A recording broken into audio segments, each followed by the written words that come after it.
안녕하세요. 워킹맘 행복지기 한국워킹맘연구소 이수연 소장입니다.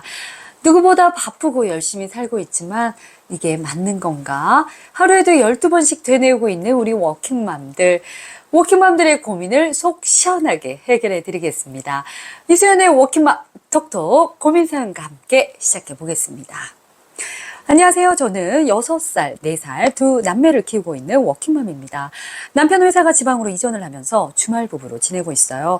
아이들은 집 근처 친정엄마가 봐주고 계시는데 평일에는 퇴근하고 친정에 들려서 저녁을 먹은 후 둘째만 데리고 집에 와요. 혼자 두 아이를 챙기려니 체력이 안 되더라고요. 대신 주말에는 남편도 오고 해서 두 아이들을 집에 데리고 오는데 문제는 첫째가 점점 집에 오기 싫어한다는 겁니다. 오더라도 밤이 되면 꼭 할머니와 자겠다고 가버립니다. 어떨 때는 주말에도 안 오려고 해서 억지로 데리고 온 적도 있어요. 점점 첫째는 저를 봐도 아는 체를 하지 않고 할머니하고만 얘기하고 장난을 쳐요. 보란 듯이 제 앞에서 할머니 사랑해 라고 뽀뽀를 하기도 하고요. 이런 모습을 보면 서운하기도 하고 여러 가지 감정이 교차하네요. 친정엄마도 점점 첫째만 끼고 있고 아이를 저희 집에 보내는 걸 별로 안 좋아하세요. 힘들다면서도 꼭 2시에 아이들을 하원시켜서 집에 데리고 있으세요. 아이가 엄마를 더 멀리하기 전에 특단의 조치를 취해야 할 것 같아요. 2시 하원 대신 종일반에 아이를 있게 하고 제가 퇴근하고 아이를 데리고 갈까 하는데 괜찮을까요? 아이와 친해질 수 있는 방법이 궁금합니다. 이렇게 보내주셨는데요. 너무 속상하시죠. 일단 사연에 얼마나 속상한지가 막 묻어나는 것 같은데요.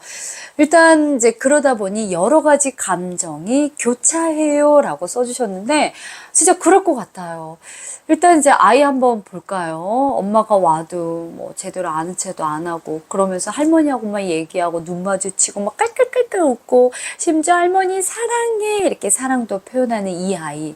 그 모습을 보면서 되게 서운하고 속상하고 또 좀 얄밉고 아마 이런 감정이 드실 거고 우리 친정엄마한테도 물론 너무 감사하죠. 내 아이를 돌봐주시니까.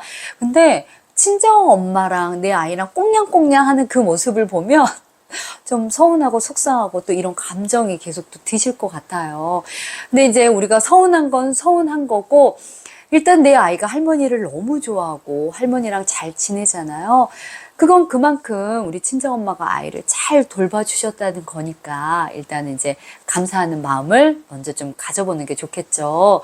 그리고 또 이렇게 잘 봐주시니까 나도 아이 걱정 없이 편안하게 또 회사에 몰입할 수 있는 거잖아요. 그리고 더 중요한 거, 저녁을 해결해 주시는 거. 아마 온전히 내가 아이를 케어하시는 우리 워킹맘들이 혹시 이걸 보신다면 너무 부러워요 아마 하실 수도 있어요. 왜냐면 우리 워킹맘들, 저도 그랬습니다. 저도 7개월 때부터 두 아들들은 이제 어린이집 맡겨서 그렇게 이제 키웠거든요. 그래서 아이들 저녁에 하원시킬 때 항상 드는 생각이 그거였어요. 누가 저녁만 해결해주면 좋겠다. 나는 안 먹어도 되니까 제발 내 아이 밥 좀 누가 해결해주면 좋겠다라고 했는데, 저는 이렇게 생각을 했는데, 지금 이제 사연을 주신 행복님은 우리 친정엄마가 그거를 다 해주셨잖아요. 아이를 이제 케어를 해주셔서 내가 일을 더 잘할 수 있게 또 도와주셨고, 저녁까지 해결해 주셔서 솔직히 이제 얼마나 조금은 편하셨습니까? 물론 뭐, 워킹맘의 삶 자체가 뭐 편하다 이렇게 표현을 하기가 좀 죄송스럽긴 하지만 그래도 오롯이 내가 케어하면서 일하는 그런 이제 워킹맘에 비해서는 조금은 내가 그래도 마음 편히 워킹맘 생활을 하셨던 것 같아요. 근데 왜 그런 거 있잖아요. 하나를 얻으면 또 하나를 잃게 된다. 지금 내 몸이 조금 편했을 수도 있는데 그러다 보니 아이랑 함께 할 시간이 없고 아이는 점점 엄마를 찾지 않고 밀어내는 지금 이제 이 상황이 와서 지금 이제 고민 사연을 보내주신 건데 하나씩 좀 살펴보자고요. 아이가 엄마를 찾지 않아요 라고 이렇게 하셨는데 아이가 왜 엄마를 찾지 않을까요? 분명히 이유가 있을 겁니다. 왜냐하면 아이에게 엄마는 우주예요. 나의 전부이고 내 사랑입니다. 그런 엄마를 아이가 밀어낸다? 분명히 아이에게는 이유가 있습니다. 사연을 이렇게 보니까 퇴근하고 이제 친정에 가서 저녁 식사를 하신 다음에 둘째 아이만 데리고 집에 가신다고 했어요. 내 체력이 안 되니까. 근데 이제 저는 처음부터 아마 이제 이렇게 됐을 것 같아요. 근데 큰아이가 처음부터 할머니 집에 있을 거야 라고는 절대 안 했을 것 같아요. 아마도 엄마가 집에 갈 때, 동생을 데리고 갈 때, 엄마 나도 갈래, 엄마랑 잘래, 이 아이가 이러지 않았을까요? 왜냐면 엄마는 나의 우주니까요. 근데 엄마가 이렇게 얘기를 했겠죠. 엄마 힘들어. 엄마 지금 동생은 어려서 엄마가 좀 챙겨야 되니까 너는 할머니랑 자. 할머니도 그랬겠죠. 내 딸 힘들까봐. 너 엄마 힘들어. 너 이리 와. 할머니랑 같이 자. 이제 이런 시간들이 쌓이고 쌓였겠죠. 뭐 아이는 처음에는 뭐 울고불고 난리가 났겠죠. 근데 그렇게 울어도 엄마는 동생만 데리고 간다라는 게 이제 학습이 되면서 점점 포기를 하게 되고, 어느 순간 할머니가 너무 좋아지고 할머니가 편해지고 할머니는 믿을 수 있고 할머니만이 내 편이다 라는 그런 마음이 좀 생겼을 것 같아요, 아이한테. 그래서 더 할머니랑 잘 지내고 싶은 마음에 더 엄마가 속상해할 걸 알면서도 할머니한테 표현하고 약간 이런 모습을 보이는 것 같아요. 그리고 이제 사연을 보면 아이가 잠을 할머니하고 자려고 한다라고 이제 했잖아요. 근데 그것도 이유가 있을 것 같아요. 왜냐면 아이에게 집은 지금 할머니랑 내가 있는 집, 이곳이 나의 집이거든요. 엄마가 있는 그곳은 엄마, 아빠, 동생 집이지 내 집이 아니에요. 내 집이. 그래서 불편한 거예요. 그래서 이 아이는 안 가고 싶을 거란 생각이 좀 들어요. 그래서 이 부분들을 우리가 아이가 이런 마음이 있겠구나. 그래서 뭐 억지로 데리고 온 적도 있다라고 하셨는데, 그러면 아이는 더 거부감이 들겠죠. 안 그래도 불편한데 억지로 있어야 되면 얼마나 슬픕니까? 그래서 저는 이걸 하셨으면 좋겠어요. 아이가 그때 상처를 받았을 수 있겠다. 속상했을 수 있겠다. 슬펐을 수 있겠다. 그 마음을 먼저 인정해 주시고, 나중에 둘만의 시간이 있을 때, 그때 엄마가 동생만 데리고 집에 갔을 때, 그때 어땠어? 마음이 좀 슬펐어? 속상했어? 아팠어? 이렇게 감정에 대한 언어로 좀 대화를 나눠보시면 좋을 것 같아요. 그래서 아이가 화났어 라고 하면 화났어, 미안해, 이렇게 하면서 아이의 마음을 먼저 좀 보듬어 주시는 게 좋을 것 같다는 생각이 듭니다. 그래서 아이가 지금은 뭐 엄마 밀어내고 엄마 미워라고 하지만, 이 아이는요 엄마를 절대 미워하는 아이가 아니에요.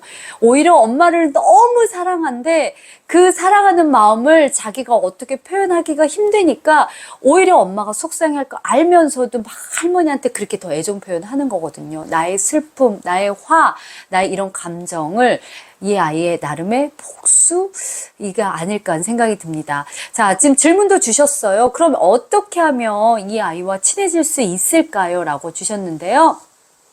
어떻게 하면 친해질 수 있는지 우리 하나씩 이야기 나눠보도록 할게요. 일단 첫 번째는요, 아무래도 아이랑 함께 할 시간을 늘리셔야 됩니다. 지금은 그럴 시간이 많이 없었었잖아요. 조금 친정엄마한테 의존하는 면이 없지 않아 있었고, 그래서 양질 전환의 법칙이라고요. 일정량의 아이랑 함께 할 수 있는 양이 쌓여야 질로 전환이 됩니다. 그래서 무조건 아이와 함께 있는 시간을 늘리셔야 되는데요. 왜 우리 정말 막 그 친밀감 있죠? 쫀쫀한 친밀감. 이거를 쌓으려면 우리가 반드시 겪어야 되는 과정이 있는데요. 왜 같이 아무래도 붙어있는 시간이 많이 있다 보면 막 지지고 볶고 화내고 울고 떼쓰고 막 후회하고 내가 다시는 그러지 말아야지 다짐하고 막 이런 일련의 막 이런 과정들이 있잖아요. 이 과정들을 겪으면서 견뎌내셔야 돼요. 아이도 나도. 이런 과정들이 쌓이다 보면요, 우리 굉장히 단단해지면서 친해질 수 있거든요. 그래서 무조건 이렇게 서로의 감정 교류를 할 수 있는 시간을 가지시라는 겁니다. 이를 위해서 저 두 가지 꼭 제안드리고 싶은데요. 지금 우리 집만의 원칙이 별로 없는 것 같아요. 그래서 원칙을 꼭 만드셨으면 좋겠는데, 첫 번째 원칙은 평일에 잠은 집에서 자야 된다라는 거. 그리고 두 번째 원칙은 주말에는 가족이 함께 있어야 된다는 원칙을 좀 함께 나누시면 좋을 것 같아요. 이 원칙은 주말만 오는 우리 남편도, 그리고 나도, 친정 엄마도, 아이들도 모두 다 공유되는 원칙으로 만드셔야 돼요. 그래서 충분히 왜 너가 잠을 집에서 자야 되는 건지, 주말에는 왜 우리가 함께 시간을 보내야 되는지 이거에 대해서 충분히 말씀을 해주셔야 됩니다. 그리고 친정엄마도 좀 쉬셔야죠. 또 엄마만의 또 삶도 즐기셔야 되니까 꼭 그렇게 해주시면 좋을 것 같고요. 그래서 제가 이제 드리고 싶은 두 번째 방법은요. 첫째 아이와 둘만의 시간, 그러니까 둘만의 데이트 시간을 꼭 가져보시라는 겁니다. 뭐 데이트라고 해서 꼭 어딘가에 뭐 가야지 꼭 그렇게 하지 않으셔도 되고요. 그냥 하루에 10분이라도 아니면 일주일에 뭐 두세 번이라도 한 30분씩 뭐 서점에 가거나 아니면 쓰레기를 버리고 가거나 둘만의 오롯한 시간을 꼭 정기적으로 가져보시면 좋을 것 같아요. 앞에서도 말씀드렸지만 아이에게 엄마는 우주거든요. 그래서 이 엄마가 오롯이 나만 봐줬으면 좋겠다는 마음이 있어요. 나랑 눈 마주치고 내 이야기에 웃어주고 맞장구 쳐주고 막 사랑해 이렇게 스킨십 해주는 거 아이들이 원하거든요. 그래서 둘만의 시간을 가져보시면 좋은데요. 제가 또 한 가지 추천드리고 싶은 방법은 아이랑 나랑 둘만의 교환 일기를 좀 써보시면 좋을 것 같아요. 물론 이제 6살이라 아이가 지금 뭐 한글이 완벽하게 이렇게 되지 않잖아요. 그렇다고 하더라도 그림은 그릴 수 있잖아요. 스티커 붙일 수 있잖아요. 이거의 의미는 우리 둘만의 사랑 교환 방법으로 좀 쓰셨으면 좋겠어요. 내가 얼마나 너를 사랑하는지, 엄마, 내가 얼마나 엄마를 사랑하는지 알아? 이거를 표현할 수 있는 수단으로 교환일기 쓰셔도 좋을 것 같고요. 또 그런 거 있잖아요. 딸은 특히 정서적인 교감을 원하거든요. 그래서 우리 둘만의 비밀이야 이런 것들도 만들어주면 아이들은 굉장히 좋아합니다. 그래서 둘만의 데이트, 둘만의 교환일기 해보시길 추천드립니다. 그리고 이제 사연에서 그거 남겨주셨잖아요. 지금은 이제 2시에 친정엄마가 아이들을 데리고 가는데 이 아이들을 좀 이제 종일반으로 놔두고 내가 이제 퇴근하고 아이들을 데리고 집에 가면 어떠냐라고 이렇게 해주셨는데 뭐 나쁘지는 않아요. 물론 집집마다 상황이 있고 하니까. 근데 지금 현 상태에서는 이건 좀 어려울 것 같아요. 그 이유는 친정엄마가 그렇게 내버려 두지 않을 것 같아요. 내가 이사를 해서 이제 친정과 멀어졌다라고 하면 이제 어쩔 수 없죠. 근데 늘 내가 2시에 아이를 데리고 왔어. 집도 가까워. 근데 아이가 어린이집에서 있을 거 뻔히 아는데 할머니가 또 그걸 잘 못 견디세요. 그래서 분명히 할머니는 데리고 오려고 하실 겁니다. 그러면 갈등이 생길 수 있기 때문에 이 부분에 대해서는 친정엄마와 충분히 이야기 나누셔야 돼요. 그래서 2시는 좀 이른 것 같다는 생각이 들면 4시나 5시쯤 아이를 좀 데리고 오실 수 있게.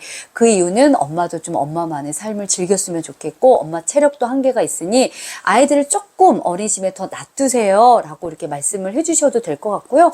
아이들한테도 그 부분에 대해서 말씀을 해주셔야겠죠. 그래서 그런 게 어느 정도 동의가 됐다라고 하면 조금씩 시간을 이제 늘려보시는 거 그렇게 하시길 좀 추천드립니다. 그래서 이 부분은 사실 된다 안 된다 그렇게 말씀드리기 전에 친정엄마와 먼저 말씀을 나누시면 좋겠습니다. 자, 그리고 저는 지금 이렇게 친정엄마가 아이를 돌봐주시는데 좀 갈등이 있고 특히 이제 사연을 보면요. 이제 저는 이게 딱 눈에 들어왔는데 친정엄마도 첫째를 이제 끼고 있고 또 이제 집에 잘 안 보내려고 한다라고 하셨잖아요. 그래서 저는 정말 큰아이와 관계를 더 잘 맺고 싶다라고 하면 이 친정엄마와의 기싸움에서 이기셨으면 좋겠어요. 이게 무슨 말이냐면 웬 기싸움이요? 라고 하실 수 있는데 저희가 손주 보는 할머니들 굉장히 많이 만나거든요.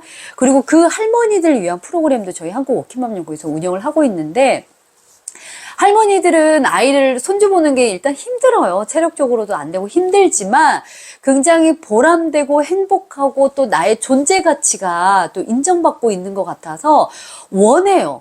그래서 손주를 내어주는 걸 싫어하신 분들이 은근히 굉장히 많아요. 그래서 이제 저희가 키울 게 무슨 소리냐, 내가 키울 거다, 아이를 못 준다. 저는 진짜 그런 분들 주변에 좀 많이 봐왔거든요. 그래서 친정엄마를 충분히 상의하셔서 이제 지금까지 너무 잘 봐주신 거 감사하다. 덕분에 제가 이렇게 여기까지 잘 왔습니다. 꼭 감사 인사를 드리신 다음에 이제는 저희가 좀 할게요. 그 말씀을 꼭 하셨으면 좋겠어요. 친정엄마의 역할은요, 주 양육자가 아니에요. 친정엄마는 내가 어쩔 수 없을 때 도와주시는 보조자 역할이지 메인으로 내 아이의 모든 거를 관여하시는 분이 아니십니다. 그래서 지금은 조금 내가 많이 친정엄마한테 의존을 했다라고 한다면 지금이라도 내가 그 주 양육자의 자리를 가지고 오셔야죠. 물론 진짜 힘드실 거예요. 지금은 내가 이렇게 안 하다가 온전히 내가 두 아이를 다 케어하면 분명 힘드실 수 있어요. 근데 그 시간만 잘 견뎌내면 큰아이와의 관계도 좋아지고 정말 워킹맘으로서 많이 성장하실 수 있을 겁니다. 그래서 꼭 친정엄마와의 기싸움에서 이기시길 제가 응원하겠습니다. 마지막으로 지금 내가 뭐 잘하고 있을까? 아이랑도 지금 사이도 안 좋고 뭐 이래저래 고민이 있으신 것 같은데요. 저는 지금 사연을 주신 우리 행복님이 엄마로서 내가 잘할 수 있을 거라는 믿음을 가지셔도 좋을 것 같아요. 물론 내가 이렇게 온전히 두 아이를 케어하지 않다가 케어하려고 하면 힘드시죠. 그리고 서투르죠. 물론 시간이 걸릴 수도 있어요. 근데 우리 엄마잖아요. 엄마라는 이름만큼 더 크게 우리가 할 수 있는 게 없어요. 그래서 우리는 내 아이를 누구보다 더 잘 알 수 있고요. 더 많이 사랑해 줄 수 있습니다. 그래서 엄마라는 이름 하에 자신감을 가지셔도 좋을 것 같아요. 나만큼 내 아이를 더 사랑해 줄 사람은 없다. 그래서 지금 뭐 고민, 뭐 이런 감정들 충분히 제가 다 이해되고요. 여러 가지 힘드시겠지만 잘하실 수 있을 거라고 믿어요. 그래서 제가 언제든지 함께 할 거니까 또 그렇게 해보시다가 고민 있으면 남겨주세요. 저는 언제나 함께 하겠습니다. 지금 사연을 주신 우리 행복님뿐만이 아니라 저도 고민 있어요 하시는 우리 또 워킹맘들 많이 계시죠. 그러면 여기 이제 나가고 있는 인스타 DM으로 고민 사연 보내주시면요. 또 이렇게 함께 사연으로 이야기 나눠보도록 하겠습니다. 우리 워킹맘들 지금도 너무너무 잘하고 있습니다. 응원하고 함께 하겠습니다. 감사합니다.